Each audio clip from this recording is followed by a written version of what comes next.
ఈరోజు ఆంధ్రప్రదేశ్లో జరుగుతున్నటువంటి పోలింగ్ని పరిశీలిస్తే ముఖ్యంగా మహిళామ తల్లులు, వృద్ధులు, అదేవిధంగా యువత అందరూ కూడా పెద్ద ఎత్తున ఓటింగ్లో పాల్గొని వాళ్ళ భవిష్యత్తుని నిర్ణయించుకునేటువంటి ఈ ఎన్నికల్లో వాళ్ళు మంచి ప్రభుత్వానికి ఓటేస్తున్నారని చెప్పి నేను భావిస్తున్నాను.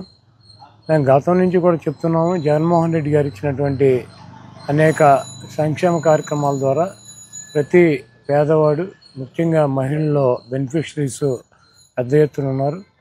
వారు జగన్మోహన్ రెడ్డి గారి ప్రభుత్వం కనుక అధికారంలోకి వస్తే వాళ్ళ పిల్లల భవిష్యత్తు బాగుంటుంది. వాళ్ళ పిల్లల చదువులు కావచ్చు, లేకపోతే వాళ్ళకి ఆరోగ్య సమస్యలు వచ్చినా పేదవారిని పట్టించుకునేటువంటి ప్రభుత్వం వాళ్ళకి.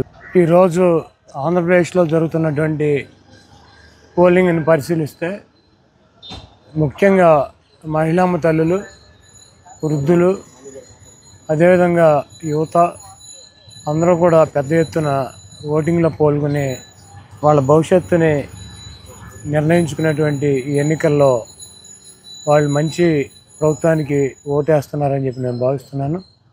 మేము గతం నుంచి కూడా చెప్తున్నాము, జగన్మోహన్ రెడ్డి గారు ఇచ్చినటువంటి అనేక సంక్షేమ కార్యక్రమాల ద్వారా ప్రతి పేదవాడు, ముఖ్యంగా మహిళల్లో బెనిఫిషరీస్ పెద్ద ఎత్తున ఉన్నారు.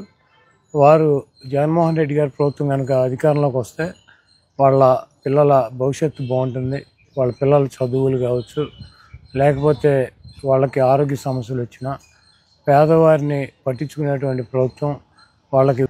ఈరోజు ఆంధ్రప్రదేశ్లో జరుగుతున్నటువంటి పోలింగ్ని పరిశీలిస్తే ముఖ్యంగా మహిళామ తల్లులు, వృద్ధులు, అదేవిధంగా యువత అందరూ కూడా పెద్ద ఎత్తున ఓటింగ్లో పాల్గొని వాళ్ళ భవిష్యత్తుని నిర్ణయించుకునేటువంటి ఈ ఎన్నికల్లో వాళ్ళు మంచి ప్రభుత్వానికి ఓటేస్తున్నారని చెప్పి నేను భావిస్తున్నాను. మేము గతం నుంచి కూడా చెప్తున్నాము, జగన్మోహన్ రెడ్డి గారు ఇచ్చినటువంటి అనేక సంక్షేమ కార్యక్రమాల ద్వారా ప్రతి పేదవాడు, ముఖ్యంగా మహిళల్లో బెనిఫిషరీస్ పెద్ద ఎత్తున ఉన్నారు. వారు జగన్మోహన్ రెడ్డి గారి ప్రభుత్వం కనుక అధికారంలోకి వస్తే వాళ్ళ పిల్లల భవిష్యత్తు బాగుంటుంది. వాళ్ళ పిల్లల చదువులు కావచ్చు, లేకపోతే వాళ్ళకి ఆరోగ్య సమస్యలు వచ్చినా పేదవారిని పట్టించుకునేటువంటి ప్రభుత్వం వాళ్ళకి.